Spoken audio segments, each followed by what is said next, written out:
ওকে, তো আমি এখন আপনাদেরকে দেখাবো আপনারা কিভাবে আপনাদের ছবি থেকে ব্যাকগ্রাউন্ডটা রিমুভ করবেন। সো আপনাদেরকে বলে রাখি, মোবাইল এবং কম্পিউটার দুটোই কিন্তু একই প্রসেস। সো যারা মোবাইল ইউজ করবেন তাদের জন্য কিন্তু আরেকটু সুবিধা আছে। যেমন আপনারা গুগল প্লে স্টোর থেকে কিন্তু অ্যাপসটি নামিয়ে আপনারা আপনাদের ছবি থেকে ব্যাকগ্রাউন্ড রিমুভ করতে পারেন। আর আপনারা যারা ক্রোম ব্রাউজারে গিয়ে করতে চান তারা কিন্তু ল্যাপটপ অথবা ডেস্কটপ এবং মোবাইল তিনটেই কিন্তু সেম পদ্ধতিতে করতে পারবেন। সো এখন আমি যদি গুগল ক্রোম ব্রাউজার নিব, সেখানে গিয়ে লিখবো রিমুভ বিজি। লেখার পরে আপনার এমন একটি ইন্টারফেস দেখতে পাবেন যেখানে আছে হলুদ রঙের একটি লোগো।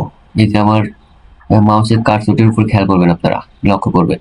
সো এখানে লেখা আছে রিমুভ বিজি। সো আমি এখানে ক্লিক করছি এবং ভিতরে প্রবেশ করছি। সো এখন আমি ভিতরে প্রবেশ করছি, করার পরে এখানে দেখবেন লেখা আছে আপলোড ইমেজ। এই আপলোড ইমেজের উপর আপনারা ক্লিক করবেন। সো আমি এখন এখানে ক্লিক করছি। ক্লিক করার পর আপনাদেরকে এখানে বলা হচ্ছে যে আপলোড ইমেজ। তো আপনারা যদি মোবাইল থেকে করেন তাহলে আপনাদের মোবাইলের ব্রাউজারে অথবা ফাইলে যে ইমেজ আছে সেখান থেকে কিন্তু একটা ইমেজ আপনারা আনতে পারেন, আপলোড করতে পারেন।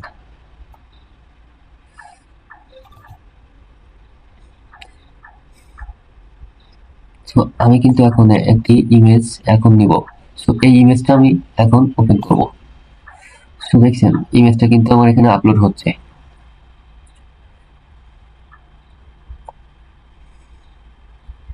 সো দেখুন, আপলোড হওয়ার সাথে সাথে কিন্তু আমার যে ইমেজের পিছনে যে ব্যাকগ্রাউন্ডটা ছিল সেটা কিন্তু রিমুভ হয়ে গেছে। সো এখন আপনারা যদি এই অবস্থায় ডাউনলোড করতে চান তাহলে কিন্তু এই যে ডাউনলোড অপশন লেখা আছে এখানে ক্লিক করলে কিন্তু ডাউনলোড হয়ে যাবে। আর আপনারা যদি এখানে নতুন করে একটি ব্যাকগ্রাউন্ড যুক্ত করতে চান তাহলে কিন্তু আপনাদেরকে এখানে লেখা আছে ব্যাকগ্রাউন্ড। এই ব্যাকগ্রাউন্ডে আপনাদেরকে ক্লিক করতে হবে। সো আমি এখন ক্লিক করছি। এখানে ক্লিক করার পরে দেখছেন শত শত ব্যাকগ্রাউন্ড এখানে আছে।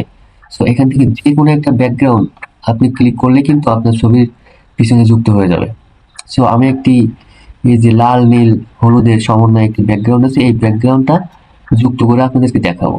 সো আমি তার জন্য এই ব্যাকগ্রাউন্ডের উপরে ক্লিক করছি।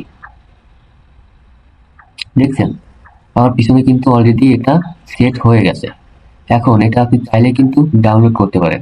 সো ডাউনলোড করার জন্য আমি যেটা বললাম এই ডাউনলোড অপশন, এখানে কিন্তু ক্লিক করা মাত্র আপনাদেরকে ডাউনলোড হয়ে যাবে। সো এখন আমি এটা ক্লিক করে আপনাদেরকে ডাউনলোড করে দেখাই। সো আমি এখন এটার উপর ক্লিক করে ডাউনলোড করছি। অলরেডি আমার এটা কিন্তু ডাউনলোড হয়ে গেছে। এটা এতটাই ফাস্ট। সো আমার সেই ডাউনলোডকৃত ফাইলসটি ছবিটি আপনাদের ওপেন করে দেখাবো। এখন দেখেন এটা কিন্তু অলরেডি ডাউনলোড হয়ে গেছে।